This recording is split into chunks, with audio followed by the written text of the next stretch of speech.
వినుడు వినుడు భక్తులారా, శ్రీరామచరిత మానసము పరవశించిపోదురు, పరితపించుపోదురు రామనామ స్మరణలో, శ్రీరామనామ కీర్తనలో.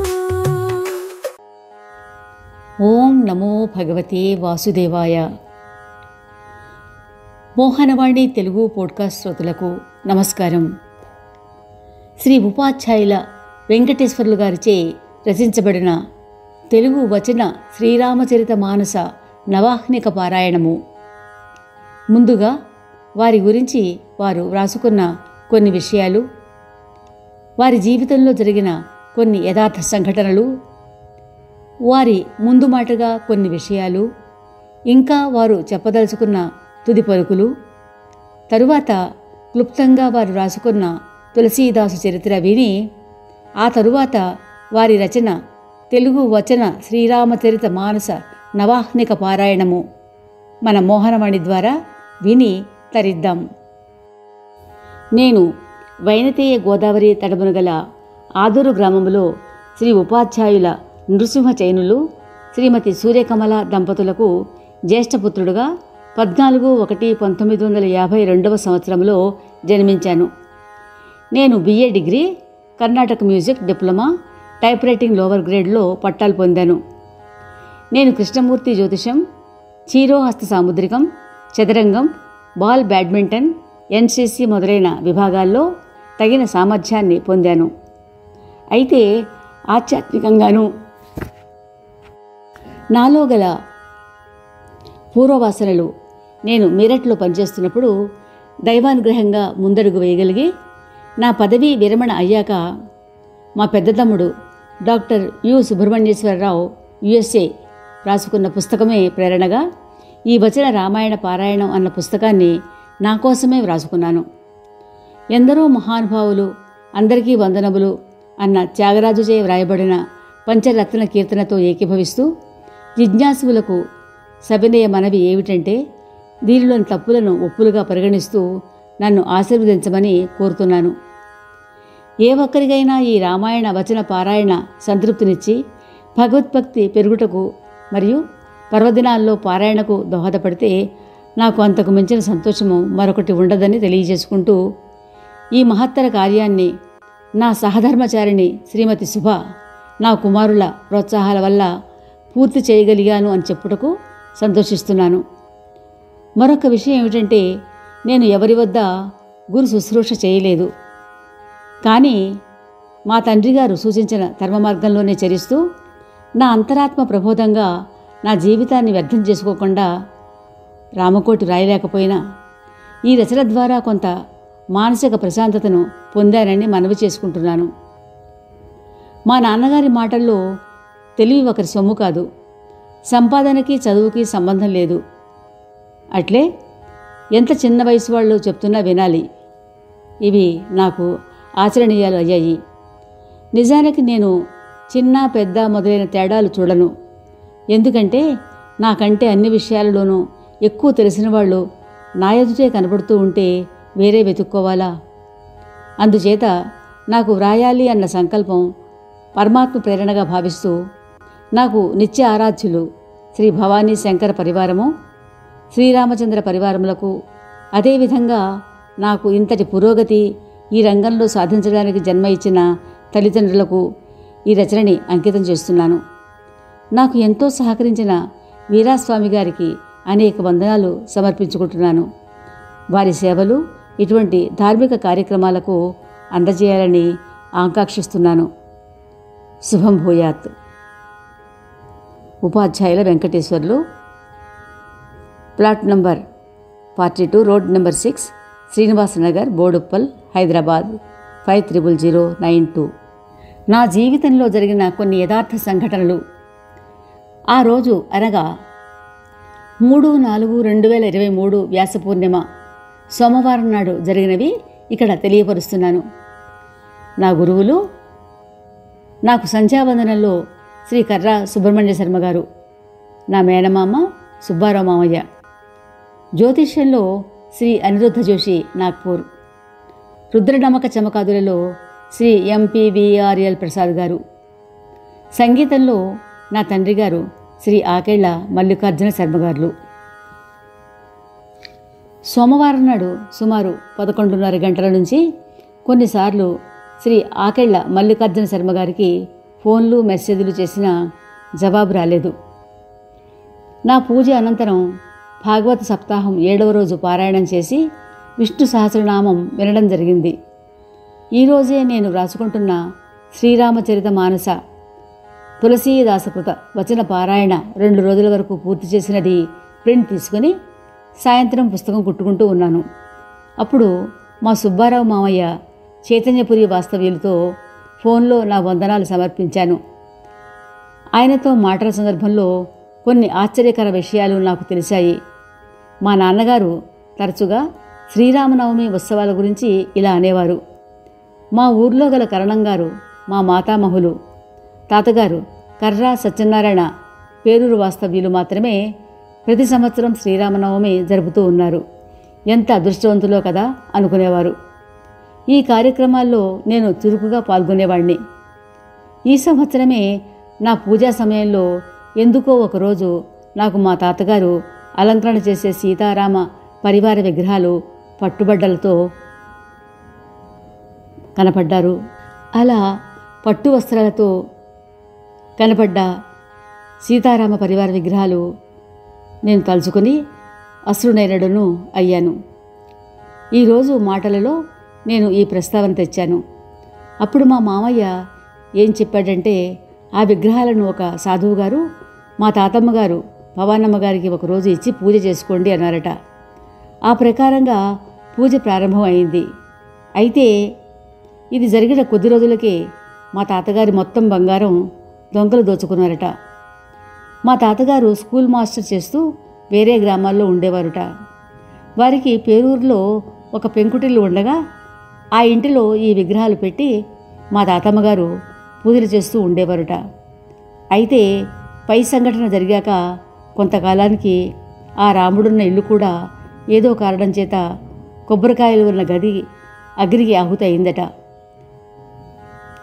చాలామంది మా తాతమ్మకు ఆ విగ్రహాలు వచ్చిన వేళ బాగాలేదు, అది బయట పడవేయమని సలహా ఇస్తే ఆవిడ అన్నారుట, ఈ విగ్రహాలు ఏం చేశాయి అని. పూజ మాత్రం మొదలలేదట. మా తాతమ్మగారు వడ్డీ వ్యాపారం కూడా చేసేవారుట. ఇక్కడ నాకు భాగవతంలో ప్రస్తావించిన విషయం గుర్తుకొస్తుంది. బలిచక్రవర్తిని నిర్ధనుడుగా చేసినప్పుడు శ్రీమన్నారాయణుడు తన భక్తులను కాపాడడానికి, తన భక్తునిగా సదా ఉండడానికి అతనిని నిర్ధనుడుగా చేస్తాడుట. ఇక్కడ రాముడు పరీక్ష పెట్టి భక్తికి కట్టుబడ్డాడు. అందుకే ఈనాటికి వారింట ప్రతి సంవత్సరం శ్రీరామనవమి ఉత్సవాలు నిరాటంకంగా సాగుతున్నాయి. ఇక మా తాతగారు మాస్టర్గా ఉంటూ క్రమక్రమంగా రామపూజలు శనివారం నాటి రాత్రి భజనలు చేయిస్తూ తానే స్వంత ఖర్చులతో రాముణ్ణి ఊరేగించడానికి ఒక రథం చేయించుకున్నారు. అది దినదిన ప్రవర్ధమానం అయి ఆ ఊరిలోని వారందరూ అమితోత్సాహంతో పాల్గొంటూ ఉన్నారు. ఆ కఠోర పరిశ్రమ దీక్ష ఉన్న మా తాతగారు ఒక శ్రీరామనవమి కార్యక్రమం చేసి ఆ 5 రోజులలోనే స్వర్గస్థులయ్యారు. దీనిని బట్టి నాకున్న పరిజ్ఞానంతో అర్థం చేసుకున్నది ఏమిటి అంటే, భగవద్గీతలో శ్రీకృష్ణ పరమాత్మ చెప్పిన విధంగా ఎవరి పూర్వజన్మ సుకృత పుణ్యఫలంగా ఎక్కడ పుట్టాలో, ఎలా జీవితం గడపాలో అలాగే జరుగుతుంది. ఈ విషయంలో మా తాతగారిని ఒక కారణజన్ముడుగా, శ్రీరామ భక్తుడిగా తలుచుకుంటూ నిత్యము నమస్కరిస్తూ ఎంతో గర్వంగా జీవించడానికి సంకల్పిస్తూ ఉన్నాను. ఇంత చక్కటి యథార్థంగా జరిగిన సంఘటన చూశాక మనం ఏ రకంగా శాస్త్రాలలోని విషయాలు ఆచరణయోగ్యం కావు అంటూ నేటి సమాజంలో వస్తున్న అర్థరహిత వ్యాఖ్యలు పట్టించుకోని అవసరం లేదు. భగవంతుడు చెప్పినట్లు మన విహిత కర్మలను మనం ఆచరించి భగవదర్పణం చేద్దామన్నదే నా సందేశం. ఈ ప్రస్తావనకు మీరట్లో మలుపు తిరిగిన నా జీవితానికి శ్రీరాముడే కారణంగా భావిస్తాను. అక్కడే నేను మొట్టమొదటిసారిగా శ్రీరామచరిత మానస కొంతవరకు హిందీలో శర్మగారి ద్వారా వినడం, తెలుగులో ఆ పుస్తకాన్ని చదవడం జరిగింది. ఇక వారి ముందు మాట ఇలా: శ్రీ తులసీదాసు గారిచే రచించబడిన శ్రీరామచరిత మానసము ప్రపంచము నలుమూలలా ప్రసిద్ధిగాంచిన విషయము పాఠక మహాశయులకు తెలిసినదే. నేను ఈ రామాయణ చరితను చదివి దానిని తెలుగు రామభక్తులకు ఉచితంగా అందించాలని సంకల్పించి శ్రీరామ శంకరుల కృపచే నిన్ననే అనగా 3/1/2024 పూర్తి చేసిన తరువాత నాకు శ్రీరామచరిత మానస మీద మక్కువ ఎలా కలిగిందో ఆ విషయాలను ఇక్కడ చెప్పదలుచుకున్నాను. ముందుగా శ్రీరామనామ మహిమ నాకు జరిగిన యథార్థ సంఘటనను తెలియజేస్తూ ఉన్నాను. నేను defence accounts department PAO ORS EMEలో SAS Part 2 examination pass అయ్యి ప్రమోషన్ కోసం ఎదురుచూస్తూ ఉన్న సమయంలో ఒక గురువారం నాడు శ్రీమతి M. హేమలత గారు వారింటిలో జరిపే భజనలో వయలిన్ వాయించమని అడిగారు. సరే అని ఆఫీసు పర్మిషన్ తీసుకొని అప్పుడు నా ఆఫీసర్ శ్రీ B. మధుసూదన్ శర్మ గారు అల్వాల్లో ఉంటున్న మా ఇంటికి అడ్డదారిలో బయలుదేరాను. నేను ప్రోగ్రాం చివర త్యాగరాజ పవమానసుతుడు మంగళం వాయిద్దామని తాళం వేసుకుంటూ పాడుతూ వస్తూ ఉన్నాను. నాకు ఎడమ చేతి వైపు పండిన వరిచేలు, కుడి చేతి వైపున్న డొంకలు, మధ్యలో కాలిబాట. ఇలా పాడుకుంటూ వస్తూ హఠాత్తుగా నా కుడికాలు అడుగు ముందుకు పడకుండా ఆగిపోయింది. అలా ఎందుకయిందా అని కాలు వెనక్కి తీసుకొని చూస్తే నేను వేయబోయిన కాలిబాటలో ఒక పెద్ద పాము ఆగి ఉంది. సుమారు 30 సెకండ్లు నిశ్శబ్దంగా ఆ పాము నేను ఉండిపోయాము. నేను తేరుకుని ఒక 10 అడుగులు వెనక్కి వేస్తూ వెళ్ళి అప్పుడు పరీక్షగా ఆ పామును చూశాను. దాని తోక వరిచేల్లో ఉంది. దాని తల డొంకల్లో తిరిగి నాకేసే చూస్తోంది. దాని తలపై కృష్ణపాదాలు కనపడగానే నేను భయంతో వెనకకు తిరిగి పరిగెత్తాను. ఇంకా చాలా విషయమే ఉన్నా అసలు నేను చెప్పదలుచుకున్న విషయానికి వస్తాను. రామనామానికి ప్రమేయం ఉన్న త్యాగరాజకృతి నేను పాడుకుంటూ వస్తున్న నన్ను ఆ పాముని ఏ శక్తి ఆపింది, ఎందుకు ఆపింది, ఇలా చాలా ప్రశ్నలు రావడం సహజం. నేను ఆ కీర్తన మధురంగా పాడకపోయినా రామనామానికి ఉన్న విశేష మహిమగానే భావిస్తూ ఈ విషయాన్ని ఇక్కడతో ఆపుతున్నాను. రామభక్తితోనూ సజ్జన సాంగత్యంతోనూ రామాయణ గ్రంథం చదవాలన్న కుతూహలం ఎలా వచ్చాయో ప్రస్తావిస్తాను. నా తల్లి ద్వారా రామభక్తి, తండ్రిగారి సంగీతంలో త్యాగరాజకృతులు పాడడం ద్వారా చిన్నతనంలోనే రామభక్తి అలవడింది. మా ఊరి కర్ణంగారు ప్రతి సంవత్సరం శ్రీరామనవమి ఉత్సవాలు చేసేవారు. ఆ ఉత్సవాల్లో చురుకుగా పాల్గొని భజనలు చేయడం ఒక కారణం. మా తాత అంటే మా అమ్మ వాళ్ళ నాన్నగారు పేరూరు గ్రామంలో ప్రాథమిక పాఠశాలలో హెడ్ మాస్టర్గా చేస్తూ వాళ్ళింట్లోనే ఉన్న సీతారామ విగ్రహాలకు పూజలు చేస్తూ ప్రతి శ్రీరామనవమి ఉత్సవాలు చాలా వేడుకతో రథంలో శ్రీరామచంద్రమూర్తి పరివారాన్ని ఊరేగిస్తూ గొప్ప వైభవంగా చేసేవారు. అందులో నేను కూడా చురుగ్గా పాల్గొనేవాడిని. ఇలా అనేక కారణాలతో రామభక్తి, శివభక్తి దినదిన ప్రవర్ధమానం అవుతూ 2005 డిసెంబర్లో నేను అకౌంట్స్ ఆఫీసర్ ప్రమోషన్ మీద CDA మీరట్కు వెళ్ళడం జరిగింది. అప్పటిదాకా ఎవరు రాసిన ఏ రామాయణం కూడా నేను చదవలేదు. బహుశా 2006లోనే నా వద్ద పనిచేస్తూ ఉన్న ఒక ఆడిటర్ లంచ్ టైంలో వచ్చి నన్ను అదే ఆఫీసులో ఉన్న శివాలయంలో ప్రవచనం జరుగుతోంది, వినడానికి రమ్మని పిలిస్తే నేను వెళ్ళి చూశాను.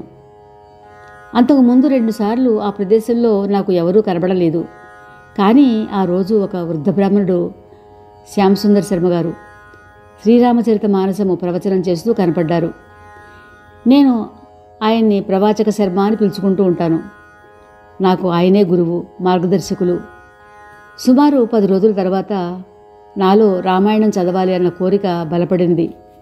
సరిగ్గా ఇదే సమయంలో నా మిత్రుడు, మార్గదర్శి శ్రీ గుంటూరి దుర్గానాథ్ గారు శ్రీరామచరిత మానస తెలుగులో గీతా ప్రెస్ వారు అచ్చువేశారని చెప్పారు. ఇక్కడే ఒక అద్భుతం జరిగింది. ఒకరోజు నేను సాయం సంధ్యా వందనం చేసుకుంటూ ఎంతో ఆత్రంగా ఆ పరమేశ్వరునితో ఆ రామచరిత మానస చదివే భాగ్యం కల్పించమని మనస్ఫూర్తిగా ప్రార్థిస్తున్న ఒక్క 30 నిమిషాల్లోపు నా మిత్రుడు తలుపు తట్టగా వారిని రమ్మనమని చెప్పి నా పూజ అయిన తరువాత వారితో జ్యోతిష్యపరమైన విషయాలు మాట్లాడుకుంటూ ఉన్న తరువాత ఆయన తన ఇంటికి వెళ్తూ నాకు ఒక కవరు ఇచ్చి, ఇది మీకు దసరా కానుక అన్నాడు. నాకెందుకండి అని అన్నా వినకుండా ఆ కవరు ఆయన నా చేతిలో పెట్టి వెళ్ళిపోయారు. ఆయన వెళ్ళగానే ఆత్రంగా ఆ కవర్లో ఏముంది అని చూడగా ఒక పుస్తకం కనబడింది. అది ఏం పుస్తకమో మీకు ఈ పాటికి స్ఫురణకు వచ్చే ఉండవచ్చు. అయినా నేనే చెప్పేస్తున్నాను. అది శ్రీరామచరిత మానసము, గీతా ప్రెస్ వారి చేత ప్రచురించబడినదే. ఇక నా ఆనందానికి అవధులు లేవు. ఆ పరమాత్మకు అనంతకోటి వందనాలు చెప్పుకుంటూ ఎంతో తన్మయత్వంతో చదువుతూ కైకేయి, భరతుల, లక్ష్మణ, సీతాదేవి మొదలగు పాత్రలలో లీనమైపోతూ తృప్తిగా ఏడ్చాను. అదిగో అదే ప్రారంభం. తరువాత వాల్మీకి రామాయణం, ఆధ్యాత్మ రామాయణం చదువుతూ నా శ్రీమతి శుభకు కూడా వినిపించడం జరిగింది. మా తమ్ముడు రాసుకున్న ఆటోబయోగ్రఫీని ఆధారం చేసుకుని వచ్చిన రామాయణ పారాయణం, భాగవతం పుస్తకాలు రాసుకుని ప్రింట్ చేసుకుని చదువుతూ ఉండగా ఈ శ్రీరామచరిత మానసము కూడా వ్రాసి కుతూహలం గల రామభక్తులకు ఇవ్వాలన్న ఉద్దేశంతో తెలుగులోనే యథాతథంగా వ్రాసిన తులసి రామాయణం పుస్తకం కొని దాని సహాయం రామచరిత మానసము ఆధారంగా ఈ పుస్తకాన్ని రాసుకున్నాను. సాక్షాత్తు వేదవ్యాస మహర్షి రామాయణాన్ని ఎన్నిసార్లు వివిధ పురాణాల్లో ప్రస్తావించినా చివరకు ఆధ్యాత్మ రామాయణం మన కోసమే వ్రాసి అందించారు. అందుచేత నాకు కూడా ఈ రామచరిత్ర రాయాలని అనిపించింది. శ్రీరామ కృపతోనూ ఈశ్వరాజ్ఞతోనూ రాసుకున్నాను. ఇది కేవలం నిస్వార్థంగా సేవాభావంతో శ్రీరామ భక్తులకే కాక ఆస్తిక లోకానికి అందించాలన్న అభిలాషతో నేనే స్వయంగా అందజేస్తున్నాను. ఇంకొక యథార్థ సంఘటన విషయం యూట్యూబ్లో విన్నది ఇక్కడ ప్రస్తావిస్తున్నాను. జై శ్రీరామ్. ఇది నిజంగా దైవ సంకల్పం. ఒక అద్భుతమైన సన్నివేశం. సుప్రీంకోర్ట్ ఆఫ్ ఇండియాలో ఎమినెంట్ జడ్జెస్ కూర్చుని ఉన్నారు. శ్రీరామ జన్మభూమి విషయంలో 2 వర్గాల మధ్య జరుగుతున్న వాదనలు పరిశీలన నిమిత్తం వారు కూర్చున్నారు. శ్రీరామ జన్మభూమి ఉన్న స్థలం గురించి శ్రీ పరాశరన్ అనే అడ్వకేట్ వాదిస్తూ దానికి సంబంధించిన పత్రాలన్నీ సమర్పించడం జరిగిపోయింది. హియరింగ్ జరుగుతున్నప్పుడు ప్రథమ సాక్షిగా ఉన్న ఒక వ్యక్తి మహాపురుషుడు. ఆయన గుడ్డి వ్యక్తి. పుట్టిన 2 నెలలకే గుడ్డివాడైపోయారట. ఆయన అక్కడ ఉన్నట్లు ఎవరూ ఊహించలేదు. జడ్జి గారు పరాశరన్ గారిని ఆపి, నాకు శ్రీరాముడు అయోధ్యలోనే పుట్టినట్లుగా ఆధారాలు చూపించమని అడిగారట. పరాశరన్ గారు ఆలోచనలో పడిపోయారు. ఆ పరాశరన్ గారు ఈ వ్యక్తి కేసి చూస్తున్నారట.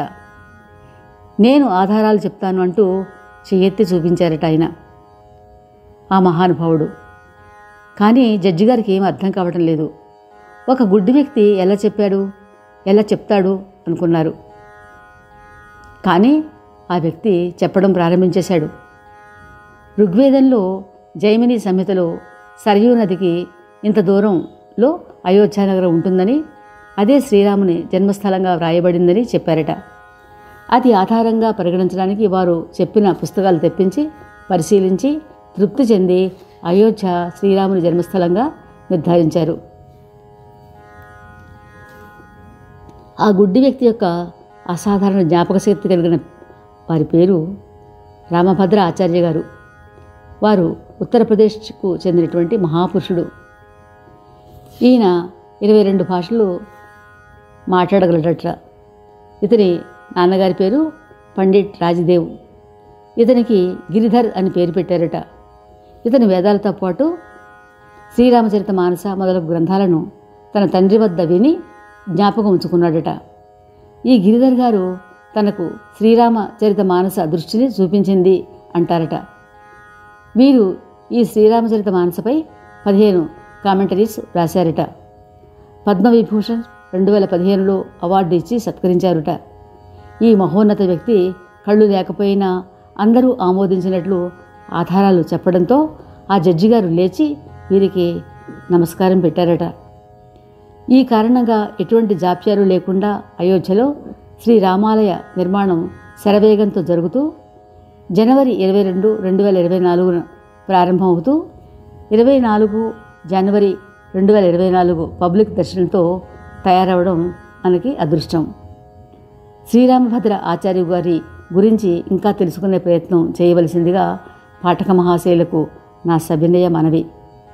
ఆ శ్రీరామచంద్రుడు ఇప్పటికీ ఎప్పటికీ మనవాడు, మనందరి వాడేనని చెప్తూ ఇక్కడితో విరమిస్తున్నాను. శ్రేయోభిలాషి ఉపాధ్యాయుల వెంకటేశ్వర్లు గారు. ఇంకా రచయిత ఇలా అన్నారు: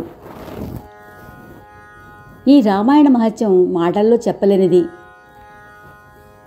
నేను చదివిన శ్రీరామచరిత మానస పారాయణం చేయాలన్న తపనతో ఉన్నప్పుడు అవధీ భాషలోని శ్లోకాలు కూడా చదివితే ఎక్కువ సమయం పడుతుంది అన్న కారణంగాను, వయసు పెరిగే కొద్దీ శారీరక అనారోగ్య కారణాలతో కొంచెం సమయంలోనే కేవలం వచనం చదివినా ఒక రకమైన తృప్తి మనసుకు లభిస్తుందని తోచి సాధ్యమైనంత వరకు యథాతథంగా అనువదిస్తూ శ్రీ శోభకృత్ నామ సంవత్సర చైత్రశుద్ధ ఏకాదశి భానువారం సుమారు 9 గంటల 16 నిమిషములకు అనగా 16/4/2023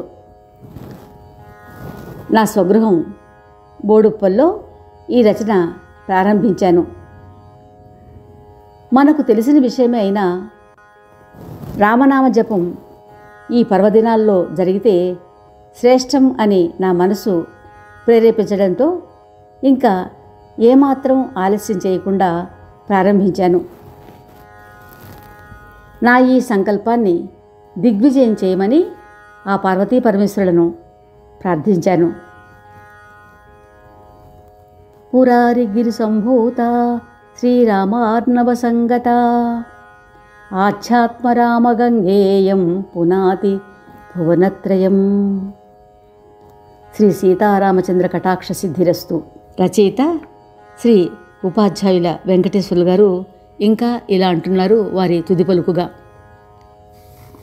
నాకు జన్మనిచ్చిన తల్లిదండ్రులకు, విద్యా విజ్ఞానాన్ని పంచిన గురువులకు, ఈ భక్తి మార్గంలో దారి చూపిన భక్తవరేణ్యులకు, విహిత కర్మాచరణకు దోహదపడిన వారికి, సత్కార్యాలు చేయడానికి చేయూతనిచ్చిన మహానుభావులకు అనేక వందనాలు చేస్తూ, ఇంకా ఎన్నెన్నో సహాయ సహకారాలు అందించిన సజ్జన సమూహానికి, అలాగే తెలుసో తెలియకో నా వల్ల బాధ కలిగితే నన్ను వారు పెద్ద మనసుతో క్షమించమని వేడుకుంటూ, వారికి కూడా అనేక వందనాలు తెలుపుకుంటూ, పైన తెలిపిన వారందరికీ ఆ పరమాత్మ శుభ పరంపరలు కలిగించమని వేడుకుంటున్నాను. నేను నా కోసం రాసుకున్న ఈ నవాహ్నిక రామచరిత్రను గోరఖ్పూర్ గీతాప్రెస్ వారిచే ముద్రితమైన శ్రీరామచరిత మానసము, అలాగే విజిఎస్ పబ్లికేషన్ వారిచే ముద్రితమైన శ్రీ తులసీ రామాయణము, తెలుగు వచనం రాసిన శ్రీమాన్ దుగ్గిర రామచంద్రరావు గారికి అనేక వందనములు సమర్పించుకుంటూ, వారందరికీ ఆ పరమాత్మ శుభ పరంపరలు కలిగించమని వేడుకుంటున్నాను. చిట్ట చివరగా నా ఆరాధ్య దైవములు శ్రీ పార్వతీ పరమేశ్వర పరివారానికి, శ్రీ సీతారామచంద్ర పరివారానికి అనంతకోటి వందనములు తెలుపుకుంటూ, ఆ పరమాత్మ ఇంతటి గొప్ప అవకాశం ఇచ్చిన సందర్భంగా నాకు జన్మ జన్మలకు వారి సేవాభాగ్యము, సజ్జన సాంగత్యము, పుణ్యక్షేత్ర దర్శనము, భగవత్ సేవ కల్పించమని వేడుకుంటూ, తండ్రి కొడుకు చేయి పట్టుకుని నడిపించినట్లుగా ఆ పరమాత్మ ఈ జన్మలో ఒక అడుగు ఆ పరమాత్మ వైపే వేయించమని వేడుకుంటూ సెలవు తీసుకుంటున్నాను. ఇంతవరకు తెలుగు వచన శ్రీరామచరిత మానస నవాహ్నిక పారాయణము రచయిత శ్రీ ఉపాధ్యాయుల వెంకటేశ్వర్లు గారి పరిచయం విన్నాం. రేపటి నుంచి ఇదే సమయానికి వారి తెలుగు వచన శ్రీరామచరిత మానస నవాహ్నిక పారాయణం మన మోహనవాణి ద్వారా విందాం. శ్రోతలు దయచేసి తమ స్నేహితులకు, బంధుమిత్రులకు షేర్ చేసి మీ అభిప్రాయాలు కామెంట్ బాక్స్ ద్వారా తెలియచేయమని కోరుతున్నాం. శ్రీరామరక్ష సర్వజగద్రక్ష. మోహనవాణి పోడ్కాస్ట్ వింటున్న శ్రోతలందరికీ హృదయపూర్వక ధన్యవాదాలు. వినండి, వినిపించండి, వింటూనే ఉండండి. మోహనవాణి తెలుగు పోడ్కాస్ట్ మీరు వింటున్నారు. మోహనవాణి. ఇంతవరకు మన ఛానల్కి ఎవరైనా సబ్స్క్రైబ్ చేసుకోకపోతే ఇప్పుడే ఈ క్షణమే సబ్స్క్రైబ్ చేసుకుని ఆ పక్క నుండి బెల్ బటన్ మ్రోగించి మమ్మల్ని ప్రోత్సహిస్తారని మనస్ఫూర్తిగా కోరుకుంటూ